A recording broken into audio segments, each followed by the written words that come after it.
देखिए, मैं ये बात बताना चाहता हूँ कि ये शहर अपना है। इस शहर के अंदर हम लोग सब साथ में पले हैं, बड़े हैं।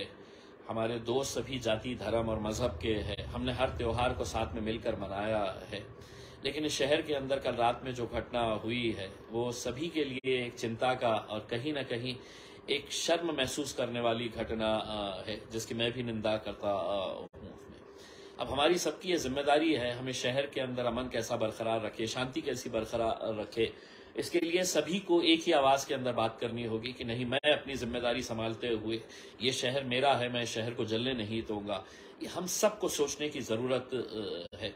मैं ये बताना चाहता हूं कि कल रात के अंदर जो घटना हुई है, आज सुबह से उसकी प्रतिक्रियाएं आना शुरू हो गई है। लोग उसका रिएक्शन दे रहे हैं और विशेषकर कुछ राजनीतिक पार्टी के लोग जो एक दूसरे के ऊपर इल्जाम लगा रहे हैं कि इनकी वजह से हुआ, उनकी वजह से हुआ।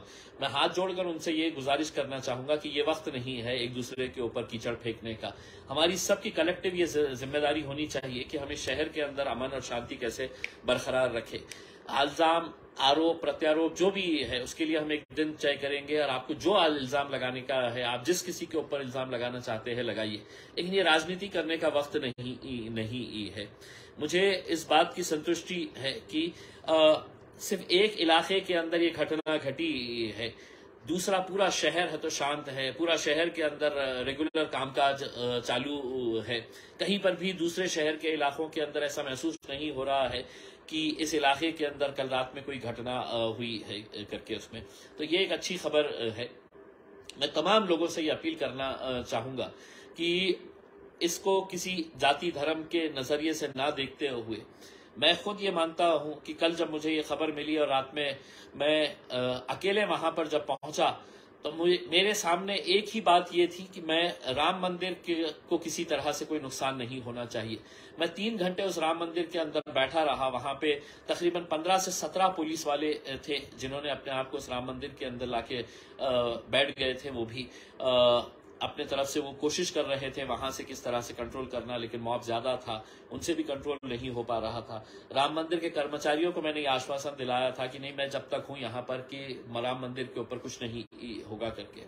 मैं जो नौजवान लड़कों ने पत्थरबाजी की, जो नौजवान लड़कों ने गाड़ियों को आग लगाई है, मैं उनको एक बात बताना चाहता हूं। तुमने अपनी जिंदगी तो बर्बाद कर दी है, अपने माँ बाप को किस तरीके से परेशानी में डाले है, शायद तुम्हें इस बात का अंदाजा नहीं होगा। उसमें तुम्हें इस बात का अंदाजा नहीं होगा कि रमजान का महीना चल रहा है, एक मुबारक महीना चल रहा है, और तुम अगर ये समझ रहे हैं कि तुमने कुछ हरकत कर दिए है और अब तुम इसमें से निकल जाएंगे, मैं तुम्हें बता दूं कि पूरा शहर अब जो है सीसीटीवी के अंदर पुलिस डिपार्टमेंट के पास कवर हो चुका है।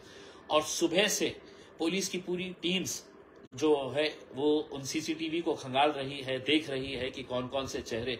और मुझे ये बताते हुए बड़ा अफसोस हो रहा है कि कई सारे चेहरे पुलिस ने अभी तक शिनाख्त कर दिए हैं, क्योंकि उनके पास अब जो सिस्टम है, जो स्मार्ट सिटी के अंडर में जो कैमरेज लगाए गए हैं, उसमें एक एक लड़के का चेहरा जो है वो बड़ा क्लियर नजर आ रहा है कि कौन लड़का था जिसने पथराव किया, कौन लड़का था जिसने तो गाड़ियों को आग लगाई है करके।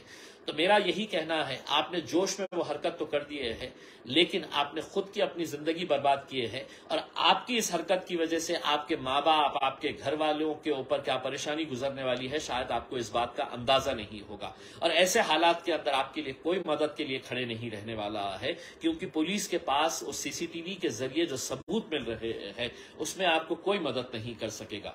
मैं आप लोगों से सिर्फ इतनी अदबन गुजारिश करना चाहता हूं, ये रमजान का महीना चल रहा है, आज रामनवमी जो है वो हमारे हिंदू भाइयों के लिए बहुत बड़ा त्योहार है। वो बड़ा जुलूस निकालते हैं, हर साल निकालते हैं। आज भी ये जुलूस यहाँ पर वो निकालने वाले हैं। ये आप लोगों की जिम्मेदारी रहेगी। आप लोग आज खुद पुलिस बनिएगा। आप लोग ये ख्याल करिएगा कि कोई रास्ते के ऊपर ना आए। कल के दिन आप अगर ये कहेंगे कि नहीं, मैं तो घर के सामने खड़ा हुआ था करके, और अगर सीसीटीवी फुटेज के अंदर अगर आप आ गए, तो आप ये समझ लीजिएगा कि दंगे के दौरान आप सिर्फ घर के सामने खड़े रह के तमाशा भी अगर देख रहे हैं तो उसमें भी आपको आरोपी बनाया जाता है, क्योंकि उस वक्त पुलिस को यह नहीं पता है कि आपके हाथ में पत्थर है या नहीं है, लेकिन दंगे के अंदर आप रास्ते के ऊपर खड़े हुए हैं, तमाशा ही देख रहे हैं, तो भी आप आरोपी बन सकते हैं। इसीलिए मैं नौजवानों से, तमाम लोगों से अपील करना चाहूंगा कि अपने जिम्मेदारियों को समझिए, अपनी जिंदगी को बर्बाद मत करिएगा। कोई कॉलेज वाले अगर बच्चे होंगे तो उनका पूरा करियर खराब हो जाएगा। अगर कोई लोग इसके ऊपर गलत तरीके की प्रतिक्रिया डाल रहे हैं तो आपको किसी के ऊपर रिप्लाई करने की जरूरत नहीं है। आप लोग अच्छे तरीके से अपने त्योहार को मनाइए, अपनी जिम्मेदारी को समझिए। और जो राजनीतिक पार्टियां एक दूसरे के ऊपर इल्जाम लगा रही है कि इनकी वजह से हुआ, उनकी वजह से हुआ, मैं उनसे भी हाथ जोड़कर ये गुजारिश करना चाहूंगा कि ये वक्त नहीं है हमारे लिए। ये वक्त हमारे को सबको हाथ में हाथ डालकर एक आवाज के अंदर ये कहने के लिए जरूरत है कि नहीं, इस शहर के अंदर हम अमन चाहेंगे, शांति चाहेंगे, इस शहर को हम जलने नहीं देंगे। जो हुआ है यकीनन पुलिस उसके ऊपर कार्रवाई करेगी और उसमें किसी को भी छोड़ा नहीं जाएगा। पुलिस ने साफ तरीके से बता दिया है कि हम सख्त से सख्त कार्रवाई करेंगे। अब हमारी सबकी जिम्मेदारी है इस शहर को हम नॉर्मल कैसा कर सकते हैं, उस शहर के अंदर हम अमन को कैसा लेकर आ सकते हैं। देखिए, सभी लोग इस तरह की हरकतें करते हैं ऐसा नहीं है। हर समाज के अंदर आपको 2%, 5%, 10% ऐसे लोग मिलेंगे जो हमेशा इस तरह की हरकतों के अंदर आगे आते रहते हैं।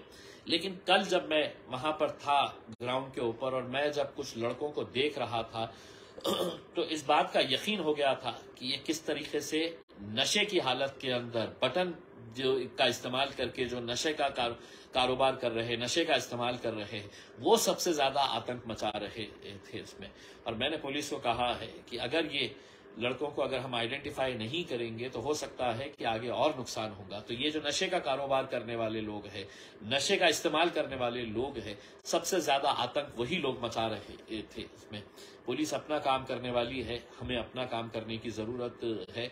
हम सभी जात, धर्म और मजहब के लोगों को ये बताना चाहते हैं हमारा शहर अंतर्राष्ट्रीय दर्जे के लेवल के ऊपर पहुंच चुका है, इसको हमें और आगे बढ़ाने का है। हम सबको एक पैगाम देना है कि यहाँ पर कभी भी कोई भी जाति धर्म का मुद्दा नहीं होता है करके इसमें। तो अगर इसको जितनी जल्दी हम बैक टू नॉर्मल लेकर आएंगे उतना हमारे लिए, हमारे शहर के लिए, हमारे भविष्य के लिए अच्छा रहेगा। बहुत बहुत शुक्रिया।